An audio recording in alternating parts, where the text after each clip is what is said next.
निचोड़ उसके चरण है। बोलो जय श्री कृष्ण। है ना कोई निचोड़?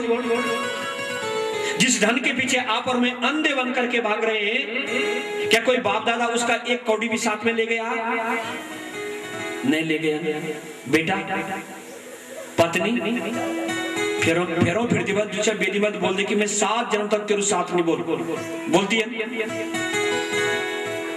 अग्नि और ब्राह्मण को साक्षी मान करके लड़की ब्राह्मण के मंत्र के द्वारा कहलाती है 7 जन्मों तक तेरा साथ निभाऊंगा। लेकिन हमने आज तक किसी को जाते हुए नहीं देखा। वो पुरुष भी कहता है कि 7 जन्म तक तेरा साथ निभाऊंगा,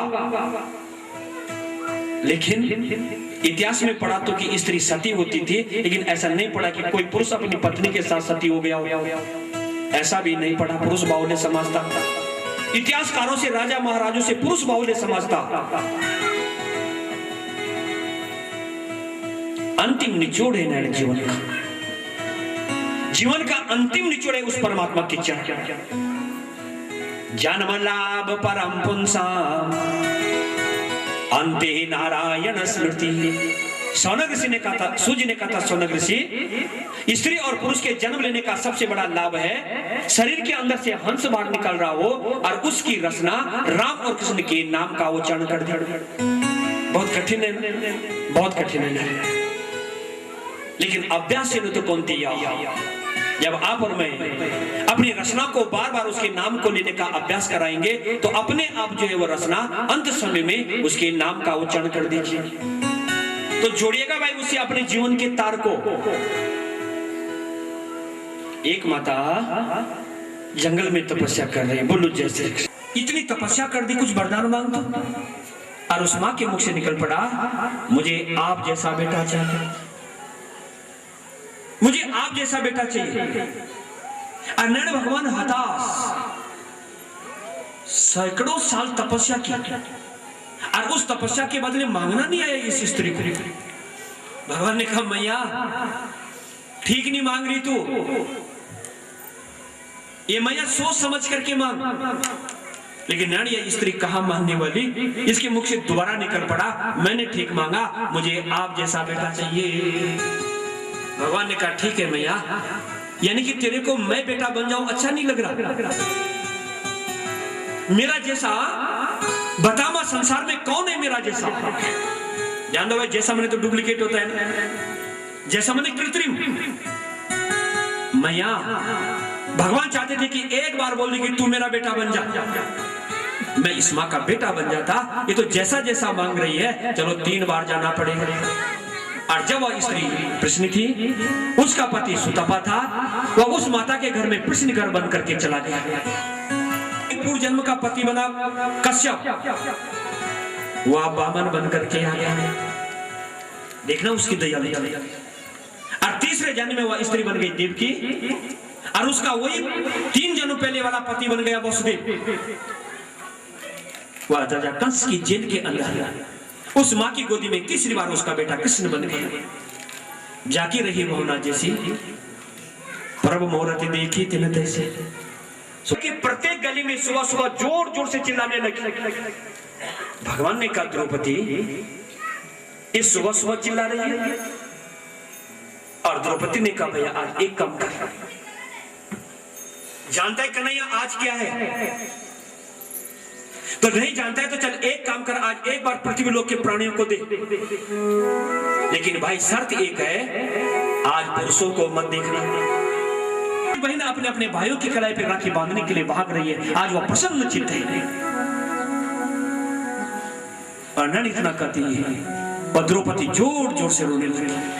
कहां जाऊं कन्हैया, किसके हाथ में राखी बांधो, किसको अपने जीवन की रक्षा का आलम्बन बनाओ? और वह परमात्मा धीरे से खड़ा उठा, बायां हाथ द्रौपदी के सिर के ऊपर रखा और दाहिना हाथ उसके आगे बढ़ा दिया। कृष्ण की बहन द्रौपदी इतनी जल्दी हताश, अरे तू तो शक्ति है मेरी, सा भाई बन गया। राजा कंस ने नाराजी से पूछा, महाराज कैसी है मेरी मृत्यु? बोला बहुत छोटी है, एकदम काली है। और राजा कंस आज के बाद में अगर किसी काली वस्तु को देखता तो 2.5 फीट की छलांग लगा देता। राजा कंस को प्रत्येक काली वस्तु के अंदर अपनी मृत्यु दिखाने लगी। ये यथा माम प्रपद्यन्ते स्ताम तथैव भजाम्यहम्। गीता में कहा हे पार्थ, जो जिस रूप में मेरी उपासना करता है मैं उस रूप में उसे दर्शन देता हूं। सुखदेव जी ने कहा राजा परीक्षित ऐसा नहीं है, ये अपने अपने मन के अंदर का भाव है कि कौन उसे किस रूप में देख रहा है। अत्राप्युदाहरन्ति हम इतिहासम पुरातनम। राजा, जब पानी के अंदर भगवान ने 12 अवतार धारण करके हिरण्याक्ष का वध कर दिया, तो हिरण्याक्ष की माता अदिति और हिरण्याक्ष की पत्नी दोनों एक स्थान में बैठ करके फूट फूट करके रो रहे, विलाप कर रहे, अजर और अमर हो गया।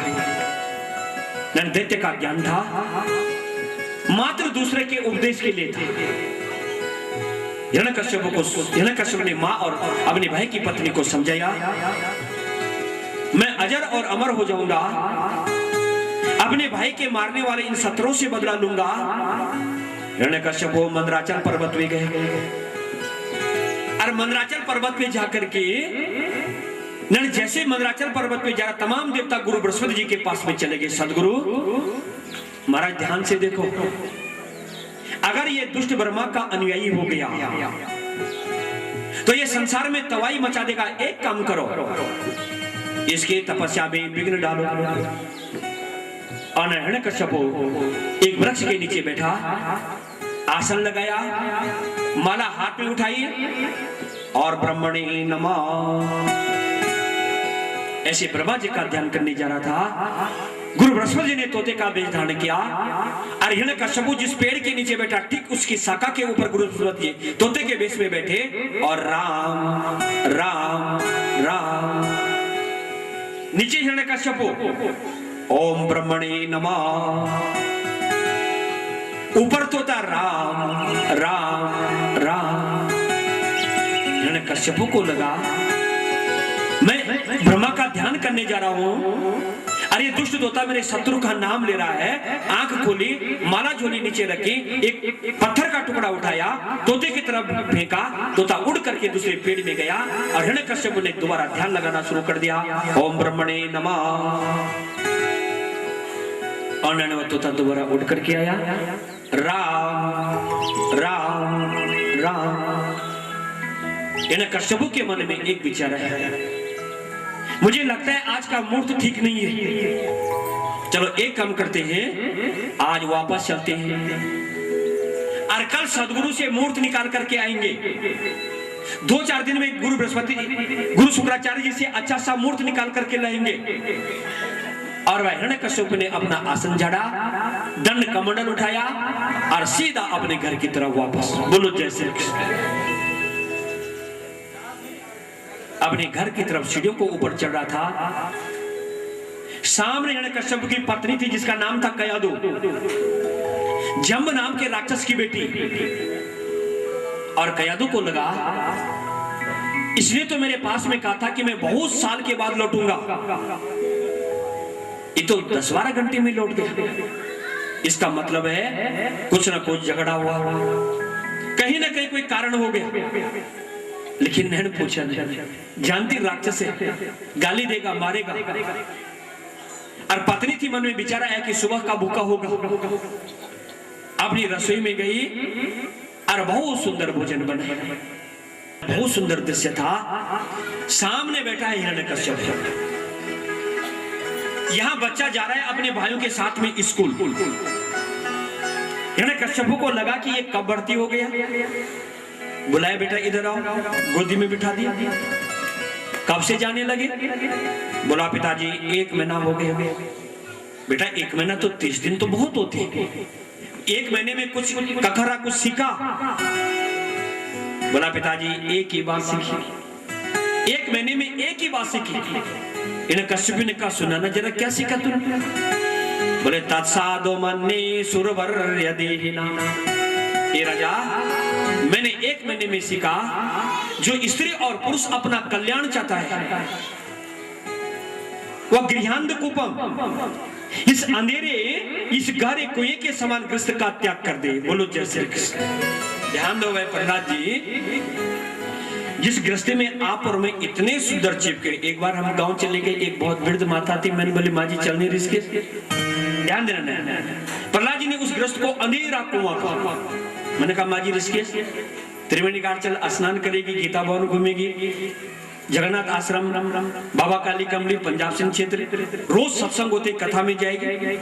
बोला बाबा चलो, लेकिन अभी नहीं चलते। मैंने बोला का? बोला ये नाती बहुत छोटा है, जब ये थोड़ा बड़ा हो जाएगा, ये जो है घुटनों के बल चलने लगेगा या थोड़ा दौड़ने लग जाएगा, विश्वास कर मैं तेरे साथ चल जाऊं। जोक लगती है ना, लेकिन नैन वो अंदर धसती जाती है। जितनी ज्यादा उसका पेट भरेगा वो उतनी ज्यादा अंदर धसती जाएगी। तो किसी कुएं के ऊपर खड़े हो जाओ, कितना भी कोई आर्यभट्ट काशी से कोई विद्वान गणितज्ञ क्यों नहीं हो, वह कुएं का नीचे वृत्त क्या है उसका आकलन नहीं कर सकता। कुएं के नीचे परिधि का व्यास क्या है, फार्मूले से तो बने वो निकाल देगा, लेकिन उसका वास्तविक व्यास क्या है उसको कितना भी सुंदर गणितज्ञ हो नहीं निकाल सकता। गृहांध कूपम, ऐसे अंधेरे कुएं ग्रस्त का त्याग करे, जंगल में जाए और अपना उद्धार चाहता है तो मेरे राम के नाम का उच्चारण करे। हन्यताम हन्यताम ऐसा पापा प्रकृति दारुण। हिरण्यकश्यप की घोषणा थी कि जो राम और कृष्ण का नाम लेगा उसकी जीभ काट दी जाएगी। लेकिन भाई अपने बेटे ने ले लिया, अपने बेटे ने ले लिया, नैन क्या जीभ कट सकती है? मैंने उपनिषद छिपकों में कथा पढ़ी थी। एक ब्राह्मण रोज गंगा स्नान करने जाता था। बोलो जैसे, जोर से बोलो जैसे। कुरान पढ़ना छोड़ करके ये चिल्ला रहा। बोला पढ़ना जी क्या करूं, बहुत गरीब है, बड़ी मुश्किल से पूरे साल भर तक जो है मजदूरी की मेहनत की, और इस चौमासिक धन इसी दिन का नाम था। लेकिन बालक नहीं मरा, दोबारा आ रहा, घूम फिर करके संडा मर की पाठशाला में चला गया। कौमार आचरे प्राज्ञा धर्मान भागवतान्य। आतवय विद्यालय में एक बहुत सुंदर गोल घेरा बना, प्रहलाद जी को बीच में बिठाया, बच्चे अखंड संकीर्तन कर रहे थे। हिरण्यकश्यप ने जो अपनी आंखों से वह दृश्य देखा तो बहुत चक्का हो गया। अपनी पत्नी की गोदी से उस बच्चे को खींचा, दूर ले गए। हे दुर्वनीत मंदात्मन कुल भेद करा दमा। अरे दुर्वती, इस चंदन रूपी दैत्य वंश में तू कांटा पैदा हो गया। चल देख, मैं आज तेरे को अपने हाथ से मारूंगा। अन्य दोनों बाप और बेटों में बहुत बड़ा कूट होने लगा। क्वासो यदि च सर्वत्र कस्मास्तंभे न दृश्यते। हिरण्यकश्यप ने बोला क्वासो, काहे तेरा भगवान? प्रहलाद जी ने कहा राजा सर्वत्र, ये राजा वो तो सर्वत्र कण कण में उसका वास है। बोला इस खंबे के अंदर क्यों नहीं दिखाई दे रहा? प्रहलाद जी ने कहा राजा मया तो दृश्य थे, मेरे को तो इस खंबे के अंदर भी दिखाई दे रहा है। और मैं प्रहलाद जी को नीचे रखा, अपने हाथ की ऐसी मुष्टिका बनाई, जोर से लकड़ी के खंबे के ऊपर प्रहार किया।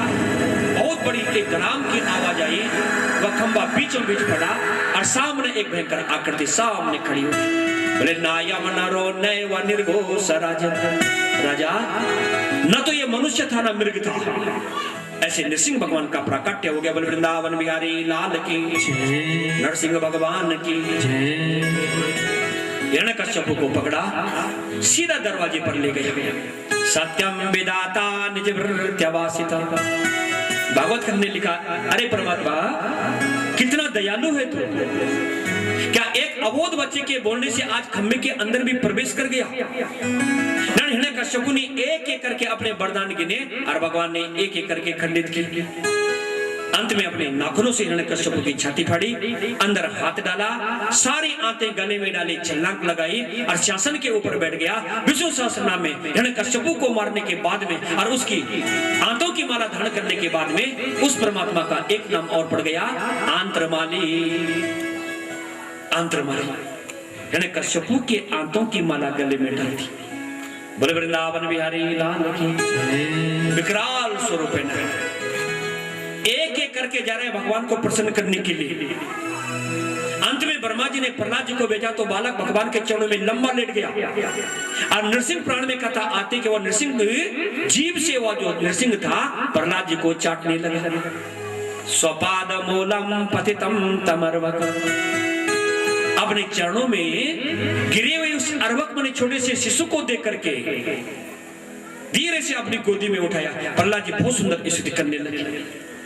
ब्रह्मा दया सुरगणा मुनयोत सिद्धा सत्वे कथा न मतयो वचसाम प्रभावे। कैसे करूं मैं आपको बस, जब ब्रह्मादि बड़े बड़े देवता आपको प्रसन्न नहीं कर सके तो मैं तो अबोध बालक हूं भाई। यस्मात् प्रिया प्रिय वियोग संयोग जन्म शोकाग्निना सकल यो निसुदयमाने। मैं अपने लिए नहीं रो रहा हूं, भगवान ने कहा तनिक वरदान मांगो तो। अब ना ध्यान देना भक्त और अभक्त का लक्षण क्या है। इस हिरण्यकश्यप ने इसको मारने के लिए क्या क्या नहीं किया, लेकिन भगवान के भक्त के लिए अपना और पराया, शत्रु और मित्र कोई नहीं होता। बोले पर एक कृपा करना, मैं जानता हूं कि जो आपकी उपासना नहीं करता वह नरकों में चला जाता है। तो अगर आप मेरे को कुछ देना चाहते तो मेरे सत्कर्म से, मेरे पुण्य से मेरे को एक फल देना, मेरे बाप को स्वर्ग भेज देना। बोले वृंदावन बिहारी लाल की। त्रिसप्तमी पिता पुता कुरुते सहते नगर। ए निष्पाप प्रहलाद, जिस वंश में तेरा जैसा एक ज्ञानी बेटा होता है उसकी 21 पीढ़ियों का उद्धार होता है। त्रिसप्तमी 7 गुणा 3 बराबर 21। लेकिन एक काम करो, कुरुतम प्रेत कार्याणि, अपने पिता की प्रेत क्रिया करो। और मैं भगवान तो अंतर्धान हो गया। प्रहलाद जी ने हिरण्यकश्यप की प्रेत क्रिया के लिए गुरु शुक्राचार्य जी को आचार्य बनाया और प्रेत क्रिया की आगे वर्णाश्रम धर्मों की कथा।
बाल कृष्ण भगवान की, श्रीमद् भागवत महापुराण की।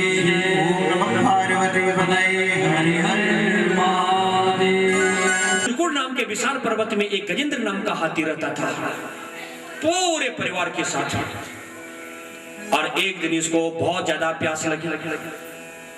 पूरे परिवार ने पानी मांगा, बच्चे से लेकर के बूढ़े तक पूरे परिवार को एक साथ में प्यास लग गई। बोले तत्रे कदा तद गिरि काननाश्रय करेणु भी वारणयो तपश्चर।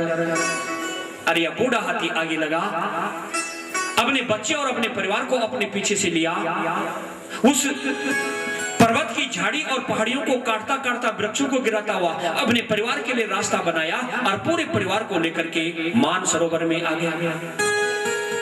देखना वह मूर्ख था, एक सूंड पानी भरी और पहले छोटे छोटे बच्चों को पानी पिलाया, पूछ पूछ करके। और जब पूरा बच्चे तृप्त हो गए, एक सूंड पानी और भरी और अपने साथ जो पीछे से उसकी हथनियां, जो करेणु थी, मने झुंड था जो हथनियों का, उनको पानी पिला दिया। पूरा परिवार तृप्त हो गया। अब मन में विचार आया, चलो अपनी प्यास बुझाई जाए। एक पांव पानी में डाला था, जब तक सूंड नीचे कर रहा था, नीचे पहले से एक ग्राह बैठा हुआ था। ग्राह ने, मगरमच्छ ने हाथी का पांव पकड़ दिया। बोलो जैसे, ध्यान दो भाई, ये हाथी की कथा है नहीं, घटाओ अपने ऊपर।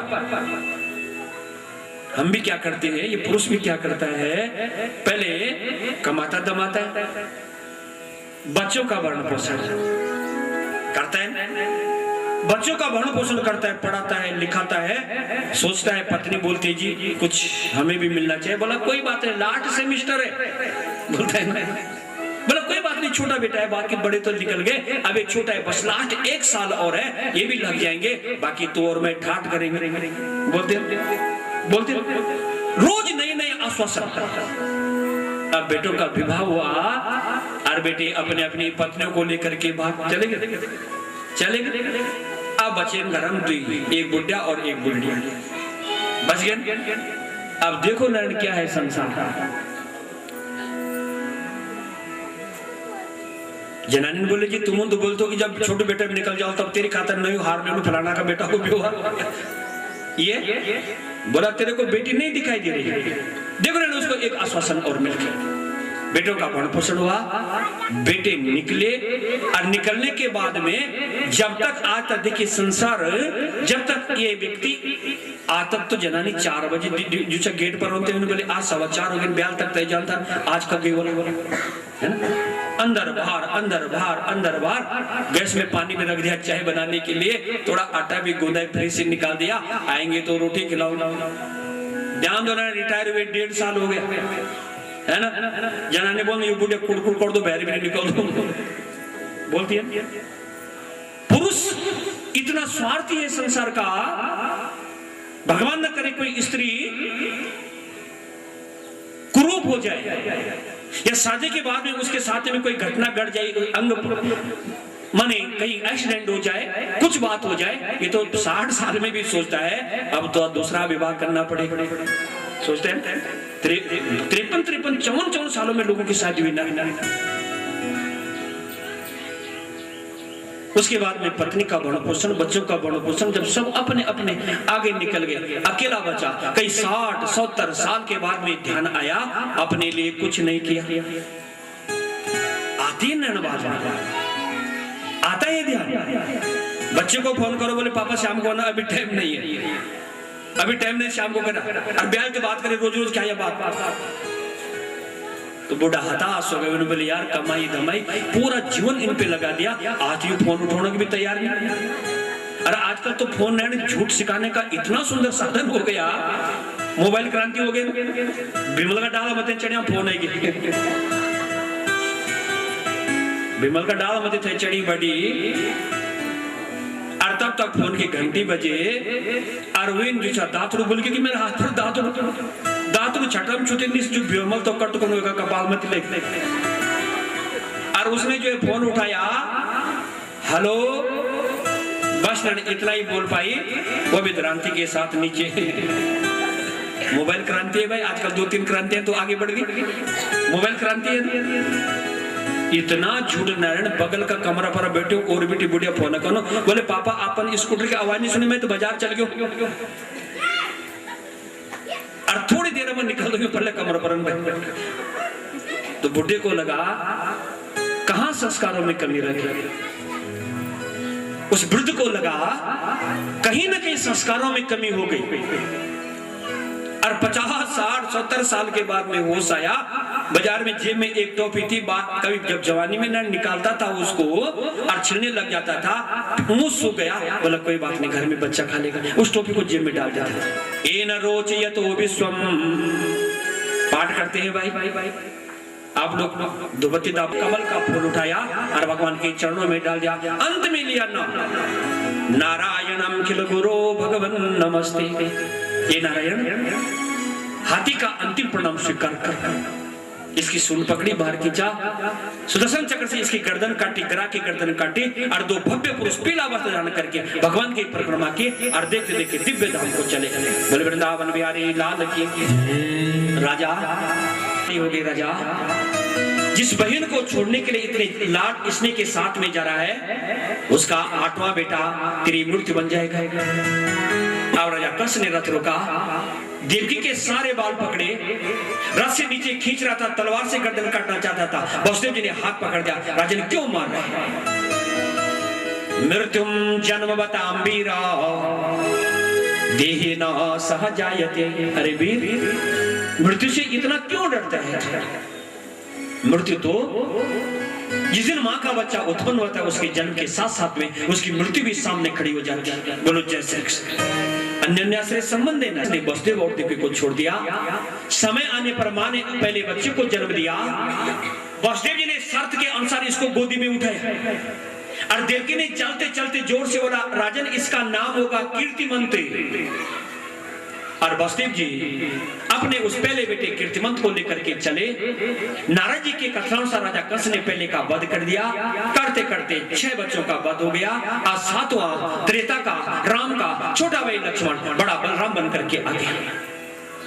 भगवान को लगा इसका भी नुकसान न हो। अरे योग माया को बुलाए, देवी मेरा एक काम करो, गच्छ देवी ब्रजम भद्रे गोप गोपिरलन कीर्तन। तुम्हें मेरा एक काम करना है, देवकी के 6 महीने के गर्भ को खींचना है और सुरक्षित वसुदेव की दूसरी रोहिणी नाम की पत्नी बाबा नंद के गांव में रहती है, उसके गर्भ में स्थापित करना है। योग मैंने कहा मेरे को क्या मिलेगा महाराज?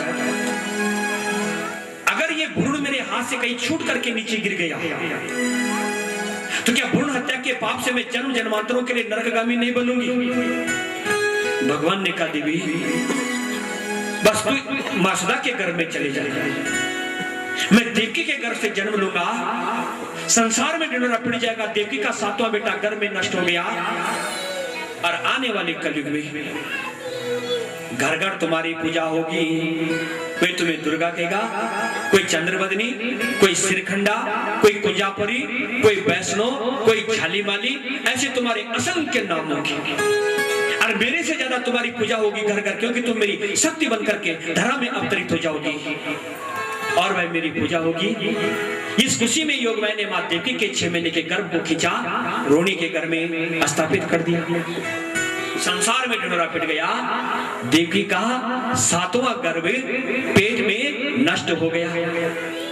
बोले ततो जगन मंगल मंचुतासम समाहुतम सूरसुतेन देवी। अब भगवान का जो अंश था वसुदेव जी के शरीर में उतरा, और वसुदेव जी के शरीर से उतर करके देवकी के गर्भ में चला गया। बोलो जय श्री कृष्ण। लेकिन याद रखो, वह परमात्मा न तो किसी माँ के गर्भ में आता है, न उसका जन्म होता है, न उसकी मृत्यु होती है। वह अवतार लेता है और अंत में अंतर्धान हो जाता है। बोले सादेव के सर्व जगन निवास निवास भोता नितराम चरे जे भोजेंद्र गेहे गृषिके वरुदा सरस्वती ज्ञान खले यथा सती। देवी तो चमक रही ने राजा कृष्ण की जेल के अंदर। ये कन्हैया नहीं मानो संसार का सूक्ष्म शरीर इसके गर्भ से आज जन्म लेने के लिए लाए, तो क्योंकि संसार का पालनहार मां के गर्भ से जन्म लेने वाला है। देवताओं ने मां के गर्भ की स्तुति की। रामावतार और कृष्णावतार की पसंद में बहुत अंतर हो गया। श्री रामम चैत्र मासे दिनदन समय मुख्य वे कर्क लग्न।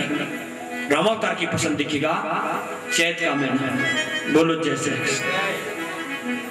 दिन 12 बजे का समय, मुख्य नाम का नक्षत्र, कर्क नाम का लग्न, ध्यान दो भाई 12 बजे दिन।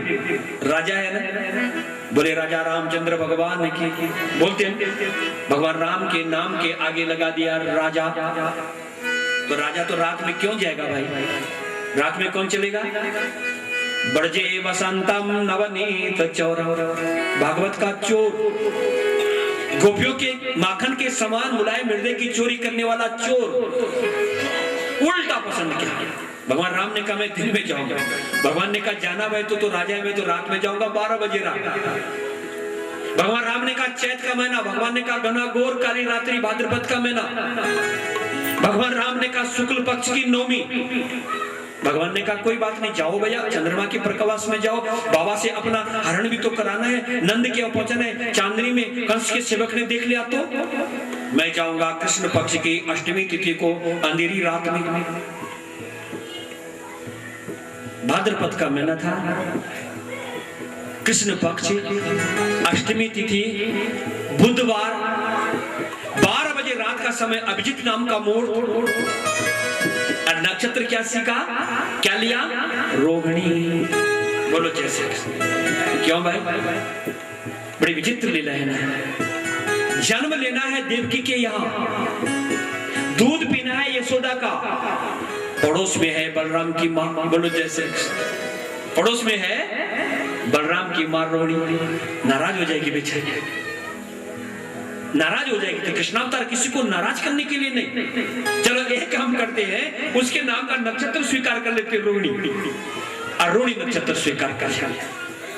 तो भाई बुध नाम का वार था, भाद्रपद का महीना, अष्टमी तिथि, 12 बजे रात का समय, रोहिणी नाम का नक्षत्र, अभिजीत नाम का मुहूर्त। और जैसे घड़ी ने 12 बजे, निशीते तम उद्भूते जायमाने जनार्दने, और पीला कपड़ा धारण करके, चतुर्भुज धारण करके वो परमात्मा बसदेव और देखिए सामने प्रकट हो गया। बोले वृंदावन बिहारी लाल की, बालकृष्ण लाल की। बोले भाई प्रकट कृपाला दीन दयाला, कौशल्या हितकारी, हर्षित महतारी मुनि मनहारी, अद्भुत रूप निहारी।